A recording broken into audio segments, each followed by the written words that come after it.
দৈনিক ইত্তেফাক। তেল স্থাপনায় পাল্টাপাল্টি হামলা, বাড়ছে সংকট। ইরানের উত্তর পূর্বাঞ্চলে একটি তেল ডিপোতে ইসরায়েলের হামলার পর আগুনের লেলিহান শিখা ছড়িয়ে পড়ে। কুয়েতে জ্বালানি ট্যাঙ্ক ও মার্কিন ঘাঁটিতে হামলা, তেল উৎপাদন কমানোর ঘোষণা। সৌদি আরবে প্রথমবারের মতো 2 জন নিহত। যুক্তরাষ্ট্র জুড়ে যুদ্ধবিরোধী বিক্ষোভ, ইরাককে স্মরণ করার আহ্বান।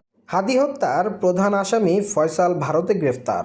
ইনকিলাব মঞ্চের আহ্বায়ক শরীফ ওসমান হাদি হত্যা মামলার প্রধান আসামি ফয়সাল করিম মাসুদকে গ্রেফতার করেছে ভারতীয় পুলিশ।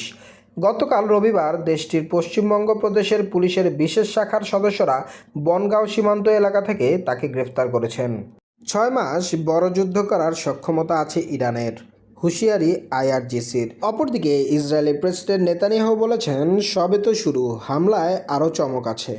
ইরানে সর্বোচ্চ ধর্মীয় নেতা নির্বাচিত, মার্কিন অনুমোদন ছাড়া নতুন নেতা বেশি দিন টিকবে না বললেন ট্রাম্প। জ্বালানি মজুদ ধরে রাখতে কৃচ্ছ সাধনের পথে সরকার। ডিপো থেকে পেট্রোল পাম্প সরবরাহ 20 থেকে 25% কমেছে। অবৈধ মজুদ ঠেকাতে ভ্রাম্যমাণ আদালতের অভিযান শুরু। ফিলিং স্টেশনে ভ্রাম্যমাণ টহল জোরদার। সৌদি আরবে ইরানি ক্ষেপণাস্ত্র হামলায় বাংলাদেশি নিহত, আরও 12 বাংলাদেশি আহত। নারায়ণগঞ্জে যুবককে পিটিয়ে হত্যা, কুষ্টিয়ায় রংমিস্ত্রি খুন। দৈনিক আমার দেশ। ইরানে স্থল অভিযানের প্রস্তুতি আমেরিকার। অপরদিকে মার্কিন সেনাদের অভ্যর্থনা জানাতে ইরানের সেনারা প্রস্তুত আছে বলে মন্তব্য করেছেন ইরানি পররাষ্ট্রমন্ত্রী। ফ্যাসিস্ট সহযোগী খায়রুল হকের জামিন মঞ্জুর করেছে আদালত। ইরান যুদ্ধে যুক্তরাষ্ট্রের দৈনিক ব্যয় $100 কোটি।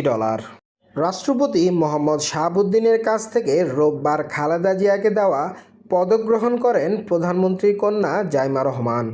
জ্বালানি সংকটে আশার আলো, বন্দরে পৌঁছালো আরও 8টি জাহাজ। মধ্যপ্রাচ্যে যুদ্ধের কারণে বাংলাদেশের জ্বালানি আমদানি নিয়ে অনিশ্চয়তার মধ্যে চট্টগ্রাম বন্দরে এসে পৌঁছেছে জ্বালানিবাহী আরও 8টি জাহাজ। ইতিমধ্যে 5টি জাহাজ বন্দরের বহির্নোঙরে অবস্থান করছে। বাকি 3টি 9 থেকে 14 মার্চের মধ্যে বহির্নোঙরে প্রবেশ করবে। এগুলোর মধ্যে 5টি জাহাজ এলএনজিবাহী ও 2টি জাহাজ এলপিজিবাহী। এছাড়াও একটিতে রয়েছে এমইজি রাসায়নিক দ্রব্য।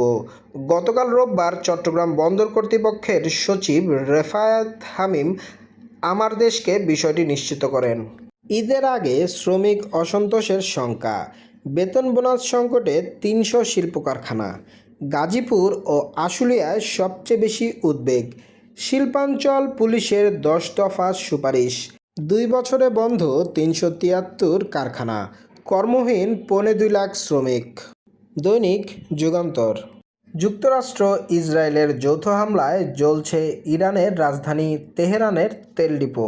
তেহরানের সড়ক যেন আগুনের নদী, অপরদিকে পুরো ইসরায়েলের ধ্বংসের ক্ষত। অপেক্ষার লাইন আরও দীর্ঘ হচ্ছে, পাম্পে যেতে আসতেই কোটার তেল শেষ। এপ্রিল পর্যন্ত জ্বালানি নিশ্চিতে উদ্যোগ, সংকট সামলাতে সরাসরি জ্বালানি ক্রয়ের সিদ্ধান্ত। ইসলামিক ফাউন্ডেশন ইফার মসজিদ ভিত্তিক শিশু ও গণশিক্ষা প্রকল্পে 6 কোটি টাকা আত্মসাতের ঘটনা ঘটেছে। প্রকল্প পরিচালকের পার্সোনাল অফিসারের আত্মীয়স্বজন, বন্ধু, মা, ভাই, বোন ও স্ত্রী সন্তানদের পাঠদান কেন্দ্রের শিক্ষক দেখিয়ে 4 অর্থবছরে এ পরিমাণ অর্থ আত্মসাৎ করা হয়। জ্বালানি তেলের রেশনিং আপাতত চলবে, জানালেন জ্বালানি মন্ত্রী।